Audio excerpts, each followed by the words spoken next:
வணக்கம் நண்பர்களே. எனர்ஜி செக்டர்ல இன்னைக்கு டாடா பவர் பார்த்துருவோம். இந்த வீடியோல fundamental analyse, quarterly estimate, relative valuation, technical analyse and industry price comparison, financial ratio analyse, intrinsic value and implied market price estimation, 5 years price history and median PE versus current PE இந்த எல்லா டீட்டெயிலும் விரிவாக பார்த்திருவோம். Plus earning growth rate, இப்போ டாடா பவரோட earning growth rate எவ்வளோன்னு பார்த்துருவோம். கடைசி வரைக்கும் வீடியோவை பாருங்க, நடுவில் ஸ்கிப் பண்ணாதீங்க. Market cap 1,27,718 crore, face value ₹1, dividend yield 0.56%, 52 week high ₹417, 52 week ஹையிலிருந்து 4% டவுன்ல ட்ரேட் ஆகுது. நியர்பை ஹை கட்டத்தான் ட்ரேட் ஆயிட்டு இருக்கு.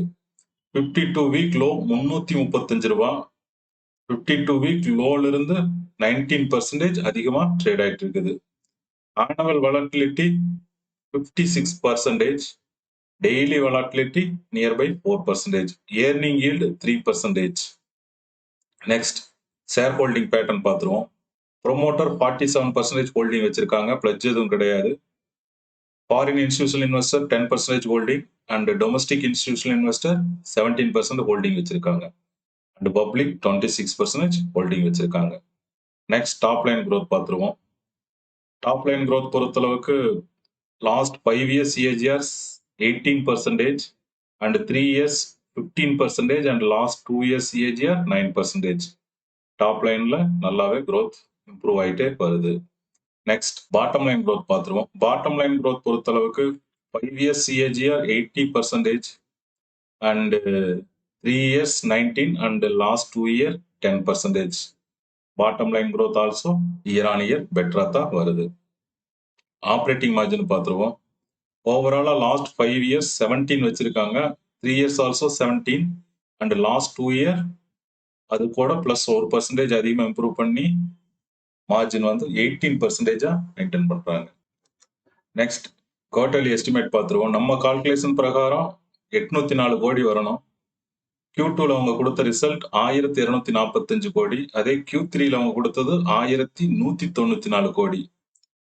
ஸோ நம்ம எஸ்டிமேட்டை கம்பேர் பண்ணும்போது Q2வும் Q3யும் எஸ்டிமேட் விட அதிகமாகவே ரிசல்ட் வந்திருக்கு. அதே Q2 Q3 கம்பேர் பண்ணும்போது Q2 விட Q3 4% கம்மியாக தான் ரிசல்ட் வந்திருக்கு. ஓகே, நெக்ஸ்ட் ரிலேட்டிவ் வேல்யூவேஷன் பார்த்துருவோம். டாடா பவரோட கம்பேர் பண்றதுக்கு NDPC, power grid, Adani power and டோரன் power இந்த 4 கம்பெனி எடுத்திருக்கோம். மீடியன் பிஇ 23, இவங்களது 33ல ட்ரேட் ஆயிட்டு இருக்கு. மீடியன் பிரைஸ் டு புக் 2.7, இவங்களுக்கு 3.5ல ட்ரேட் ஆயிட்டு இருக்கு. அடுத்து டெப்ட் டு ஈக்விட்டி மீடியன் 1.16, இவங்களுக்கு 1.8ல இருக்கு. கடன் கொஞ்சம் அதிகமா இருக்கிற மாதிரி காட்டுது. அடுத்தது எபிட்டா மார்ஜின் மீடியன் 42, இவங்களது வெறும் 23 தான் இருக்கு. Next net profit margin median 17, இவங்களது 8 தான் இருக்கு. நெட் ப்ராஃபிட் மார்ஜினை இவங்க இம்ப்ரூவ் பண்ணணும். அடுத்தது ரிட்டர்ன் ஈக்விட்டி மீடியன் 16, இவங்களது 12 தான் இருக்கு.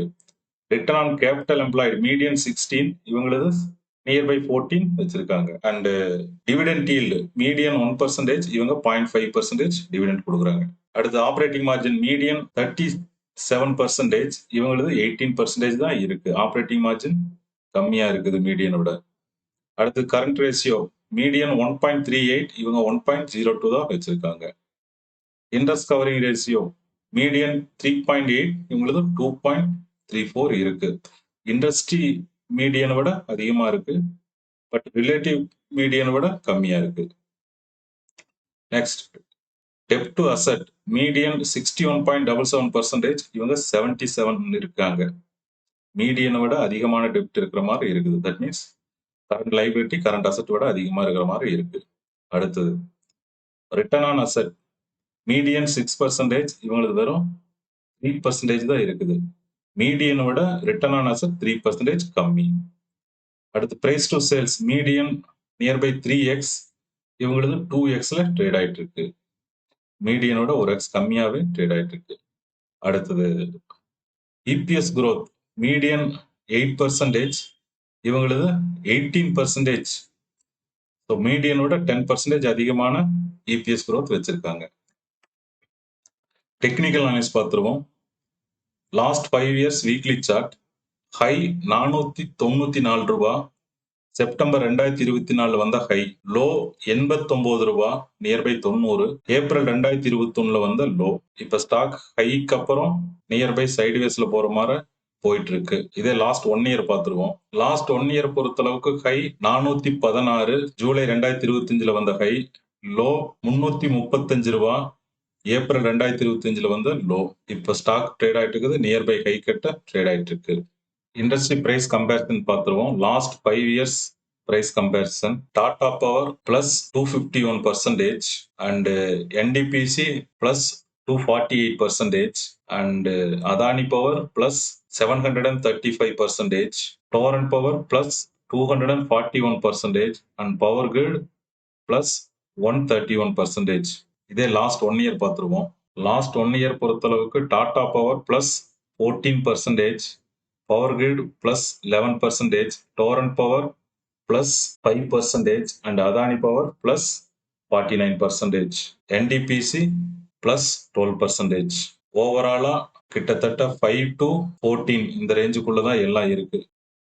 நெக்ஸ்ட் ரேஷியோ அனலைஸ் பார்த்துருவோம். EBITDA margin 23%, net profit margin 7%, return on equity 12%, return on capital employed 14%, dept to equity 0.18%, and current ratio 1.02, interest covering ratio 2.34, debt to asset 77%, return on asset 2.84%, price to sales 2x, price to book nearby 4x, book value 112 ரூபா, and enterprise value to EBITDA 11x, PEG ratio 0.4 and PEGI ratio also 0.4. ஓவராலா ratio analyse பொறுத்தளவுக்கு out of 10 ஸ்கோர்ஸ்க்கு 4 score தான் வாங்கியிருக்கு.